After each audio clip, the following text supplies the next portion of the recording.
What's up, fight fans? Welcome back to the channel. Today we're diving into the latest from lightweight contender Arman Tsarukyan, who just revealed the two big fights he was offered after pulling out of UFC 311, and why neither of them happened. This story has a little bit of drama, some behind-the-scenes politics, and even a shot at Joe Rogan, so let's get into it. So, as you know, Arman Tsarukyan was supposed to fight Islam Makhachev for the lightweight title at UFC 311, but he had to withdraw right before the weigh-ins because of a back injury. Some fans thought that hurt his chances at a title shot, but then he showed up at UFC 317 as the backup fighter. Usually that would lock you into the next title shot, but it didn't exactly work out that way.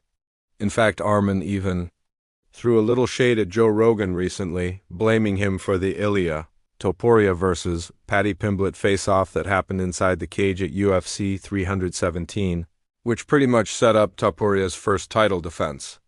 Arman clearly wasn't happy about that. In a recent interview on the Ariel Helwani show, Arman addressed whether the UFC was annoyed with him for pulling out of UFC 311. He said nope. If they were mad, they wouldn't have offered him two more big fights afterward.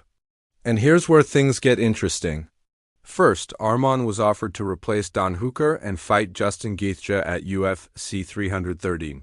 He said he was 186 or 187 pounds at the time. Just 8 or 9 days out, so he agreed to save the fight, but asked for a catch weight.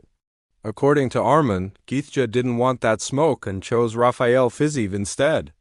On screen, Abu Dhabi Arena, then the UFC offered Arman a rematch with Mateusz Gamrot for the main event of UFC's return to Abu Dhabi on July 26th, the card that's now headlined by Robert Whittaker versus Rainier de Ridder.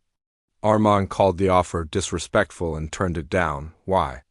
Because both he and Gamrot train out of American Top Team.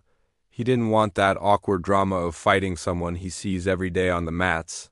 Makes sense, right? Now, people have also wondered if Arman might move up to welterweight, especially since Ilia Topuria has hinted at it. But Arman shut that down quick. He said, and I quote, "Hell no. I would rather go to 145 before I would fight at 170. He also clapped back at the idea that he struggles to make 155, saying that whole narrative came from one offhand comment by Dana White, and it's just not true. So where does this leave Arman Tsarukyan? Should he still be next in line for the lightweight title? Or does he need another big win first? Drop your thoughts in the comments below. I want to hear what you think. If you enjoyed the breakdown, hit that like button, subscribe, and don't forget to turn on notifications so you don't miss the latest MMA updates. Thanks for watching, and I'll see you in the next one.